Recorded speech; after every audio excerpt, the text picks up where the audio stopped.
За манифест аялалд наадтай болон дэлхийгээр нэг тарчсан байгаа community шавнастай маань хамт аялалд гарах хоёр дахь шалтгаан маань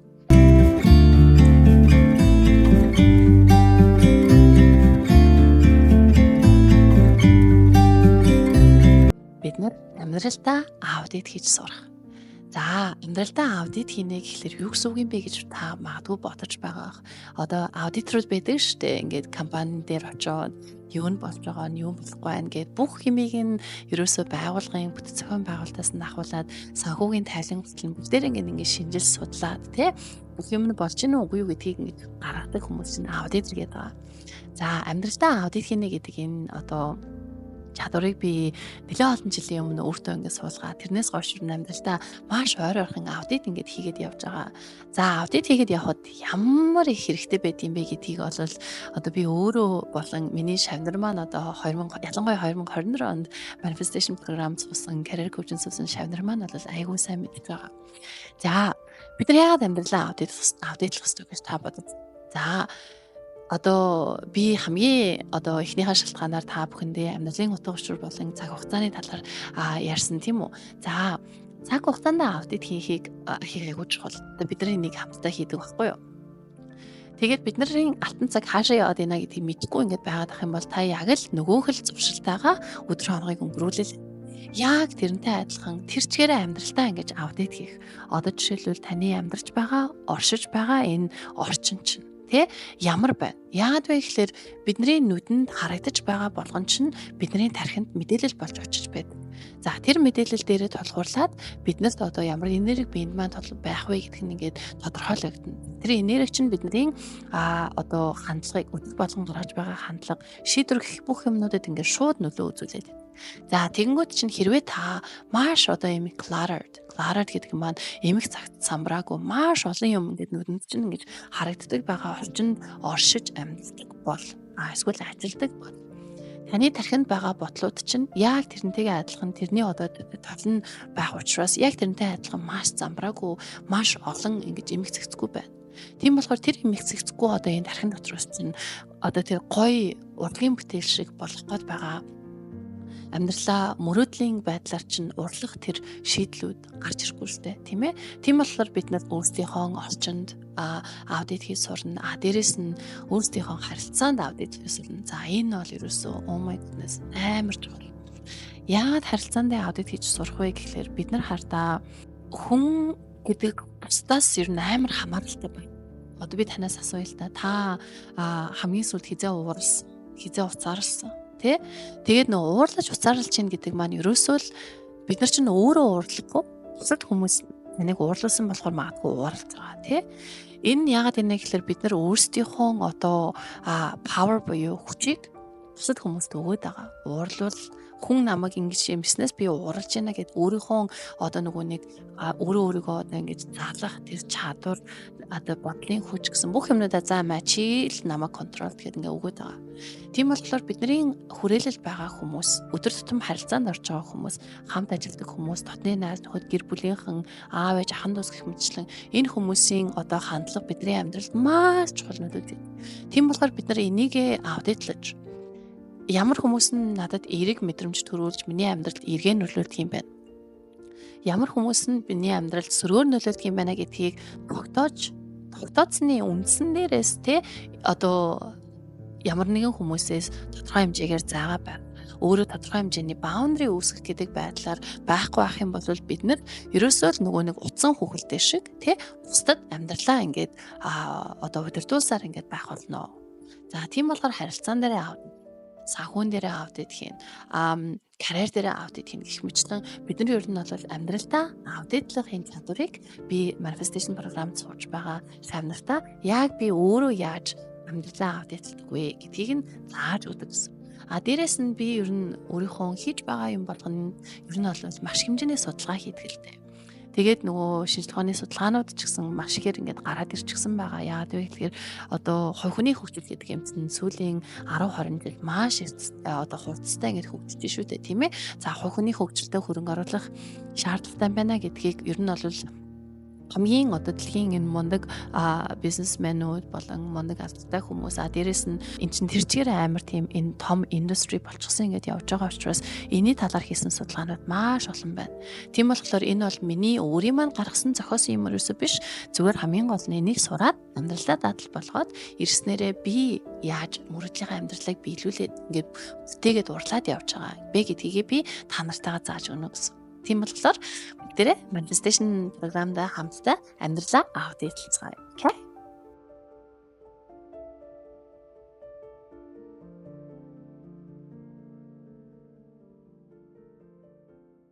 Тэгэхээр manifestation аялал надтай болон дэлхийгээр нэг тарчсан байгаа шавнартай маань хамт гарч та бодлын хүчээ удирдах сурах 3 дахь шалтгааныг би өнөөдөр та бүхэнтэйгээ хуваалцъя гэж бодлоо. Миний manifestation програмыг mindful manifestation гэж нэрлэдэг. Би өөрөө 2009 оноос хойш йог болон бясалгалаар ингээд хичээллээд 2016 онд йогийн багш болоод тэрнээсээ хойш йог болон бясалгалыг ингээд заагаад ирсэн. Сүүлийн 15 16 жил ингээд тасралтгүй йог бясалгалаар ингээд хичээлээд ирж байгаагийн шалтгаан бол ерөөсөө л энэ йог болон бясалгал гэдэг маань миний оюун санаа, оюун бодол, энерги болон миний энэ бие махбодыг маань хүчрэхийг болгож байдаг, зэнэглэж байдаг ганцхан багж нь болж хувирсан. Би хэрвээ йог бясалгалтай уулзраагүй байсан бол үнэхээр яг ямар байдлаар амьдарч байхаа бол үнэхээр хэлж мэдэхгүй. Яг одоогийн байгаа боломжууд дээрээ байх уугүй юу гэдэг нь бол үнэхээр questionable. Тийм болохоор би йог болон бясалгалыг ер нь өөрийнхөө коучинг програмууд дээрээ fundamental буюу хамгийн үндэс суурь нь болгож ингэж заадаг. За айгүй олон монголчууд маань бясалгалын талаар ойлголт айгүй муу байна. За бясалгал гэхлээр ингээд нэг тийм шашин шүтэгтэй холбоотой ламнарч байдаг юм уу те ингээд ууданд дугуун дотор ингээд суудаг бясалгадаг юм шиг төсөөлдөг юм байна л да. За би өөрөө болохоор випассана буюу яг үнэхээр өөрийнхөө зөвхөн амьсгал дээрээ болон биенийхээ мэдрэмжэн дээр тулгуурлан бясалгадаг буюу одоо яг ингээд одоо цагтаа байж сурдаг тийм төрлийн бясалгалыг би бол сүүлийн одоо 7 жил тэрүүгээр ингэж хичээлж байна. Тийм болохоор хамгийн эхлээд бясалгал гэдэг нь шашин шүтлэгтэй огт ерөөсө холбоогүй шүү гэдгийг би шанартаа маш сайн зааж өгдөг. Дээрэс нь одоо цагтаа орших урлаг гэдгийг би бас маш тийм үндсэн хичээл болгоод ингэ заадаг л доо. Одоо цагтаа байна гэдэг бол ерөөсөө л амьдрал яг одоо энэ цаг мөчид үргэлжилж байна. Тэрнээс биш 30 минутын өмнөх амьдрал дуусчихсан. 30 минутын дараах амьдрал болж амжаагүй, тийм ээ. Тийм болохоор бид нэр одоо өнгөрснөө давтахгүйгээр ирээдүгээ цоо шинээр бий болгохын тулд яг энэ одоо цагаа маш зөвөр яг мөрөөдлийн төлөө ашиглаж сурахын тулд яг энэ одоо цагта байж сурахын чадрыг хамгийн эхлээд өөрсдөө бий болгох хэрэгтэй байгаа. За энэ бол ерөөсөн үнэхээр энэ амьдралын турш зөв зам руу заглах ийм чадвар. Тийм болохоор би бясалгалыг бол яг жинхэнэ утгаар нь яаж бясалгах вэ гэдгийг ер нь аагаас нь ахуулаад шавналтайгаа зааж өгдөг. Бясалгалын маань одоо концепт бол ерөөсөө л яг одоо түрүүний хэлсэн шиг випассана яг өөрийнхөө бие махбодны мэдрэмж, тав мэдрэмж дээрээ болон өөрийнхөө амьсгал дээр тулгуурлан бясалгах. Тэрнээс биш энд одоо ямар нэгэн шашин шүлэгтэй холбоотой юм ерөөс байхгүй. За тэгэхээр та хэрвээ Christian байна уу, одоо лалын шашинтай байна уу, буддын шашинтай байна уу, энэ manifestation програмд бол та бясалгал хийж сурснараа зөвхөн оюун санаагаа удирдах сурна. Тэрнээс биш тэр би ийм шашинтай учраас энэ надад одоо тохирохгүй байна гэж бодож ерөөсөө болохгүй. Энэ бол ерөөсөө буруу ойлголт. Одоо би йогийг ихэл сураад сүүлд нь бясалгалыг сурч илаа л да. Уг нь бол дараал нь яг тэгж явах хэрэгтэй гэдэг юм билээ. Йогийн философи амьдралын ухаан штэ. Тэрийг ингээд харж хагаад asana physical practice буюу asana гэдэг одоо бие махбодны одоо йог гэж бидний ойлгоод байгаа юм маань ерөөсөө л нэгэн жижигхэн хэсэг нь байгаа хгүй юу? Бие махбодны дасгал гэсэн.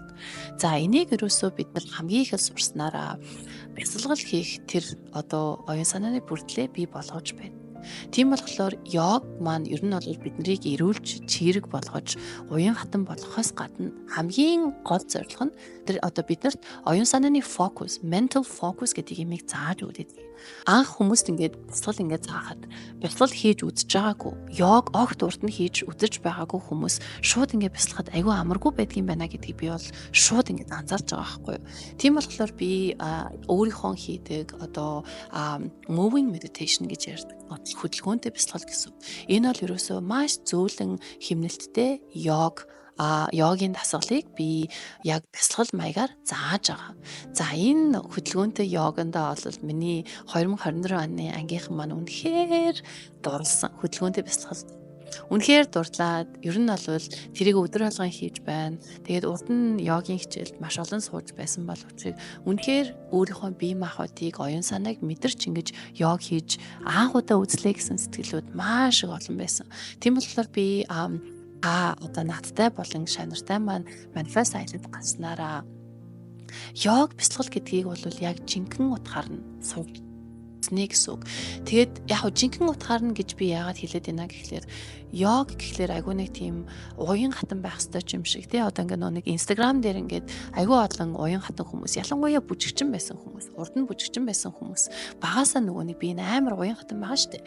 Тим хүмүүс нөгөө нэг йогийн айгүй тийм advanced буюу айгүй тийм хэцүү одоо асаануудыг хийгээд энийг йог гинэ гэж ингэж тавиад байгаа болохоор хүмүүс айгүй тийм буруу ойлголтууд айгүйх байна л та. Тийм болохоор йог нь одоо нас хязгаар юусоо байхгүй. Энэ бол ерөөсөө өөрөө өөртөөгөө харьцах, өөрөө өөртөөгөө цаг хугацаа өнгөрөх, яг өөрийнхөө бие махбодыг мэдрэх амьдралын ухаан байхгүй юу? Тийм болохоор ялангуяа хөшөлт ихтэй, хөвшин настай хүмүүс йогийг хамгийн хэрэгтэй. Тийм болохоор заавал уян хатан залуу хүмүүс йог хийн гэсэн энэ буруу ойлголтыг та одоо энэ бол буруу ойлголт юм а гэдгийг бол би яг аюу тийм сайн зааж өгдөг л дөө. За би бол 2019 оноос ахуулаад Yoga Yard гэдэг Бээжингийн одоо яг төв хэсэгт нь байдаг айгүй тийм гоё йогийн одоо сургууль байдаг. Robin гээд Америк гаралтай хятад нөхөртэй эмэгтэй үүсгэн байгуулж байсан. Би яг тэр ганцхан студиод маш мундаг багш нартай 7 жил тасралтгүй хичээлж байсан байхгүй юу. За ерөөсөө тэгээд ингээд яг нэг газараа үнэхээр нөгөө нэг миний ингээд өөрийгөө эргүүлээд ингээд харахлаар йогийн маань одоо ойлголтын одоо энэ амьдралын ухааныг ингэж амьдралаа хэрэгжүүлэх ойлголтын суурийг нь багш нар маань маш мундаг сайн тавьж өгсөн байна л. Тийм болохоор бас дээрэс нь би өөрийнхөө йогийн багшийн одоо сургалтыг Энэтхэгийн Rishikesh гэдэг хотод очиж хийж байлаа. За тэгээд нөгөө нэг энэтхэг багш нартай суралцж байсан болохоор үнэхээр энэтхэг хүмүүс чинь йог гэдэг одоо юмыг үнэхээр амьдралын хэв маяга болгоод амьдрдгийм байна гэдгийг яг ингээд амар гоё мэдэрч сурч байсан. Тэр бас үнэхээр гоё experience байсан. Тийм болохоор би одоо шавнартаа үнэхээр яг энэ нөгөө нэг миний амьдралыг залж байдаг энэ хамгийн чухал багцаа би яг ингээд боддоор нь болон маш энгийн байдлаар бас маш амархан байдлаар яаж амьдралдаа багаар ингэж хөвшмөл болох вэ гэдгийг би заадгийн. Одоо 2024 оны маань шавнар айгүй их хүсэлт над руу явуулсан л да. Та илүү йога бас илүү нэмж заагаач гэж айгүй хүсэлт гаргаж байна. Яг нөгөө миний хоолойг ингээд сонсоод йог ингээд хийхлээр бас ингээд амар гоё тайвширж байна. Айгүй гоё надад ингээд гоё ингээд мэдрэгдэж байна гэсэн айгүй тийм хөөрхөн хүсэлтэд байгаа л да. Энэ бол үнэхээр гоё надад бол үнэхээр гоё. Би одоо амар баярлж хүлээж авч байгаа. Тийм болохоор би 2024 онд бас цаг гаргаж агаад одоо тийм йогийн одоо хичээлүүдийг бас ингэж нэгтгэж оруулж өгөө гэд ингээд бас бэлдэж байна. Тэгэхээр та бид нартай хамт manifesting айлд гарснараа йог бясалгал гэдгийг үнэхээр жинхэнэ утгаар нь сурч амьдралдаа хэрэгжүүлж эхэлэх нэ. За тэгэхээр бүгдээрээ manifestation програм дээр уулзсан.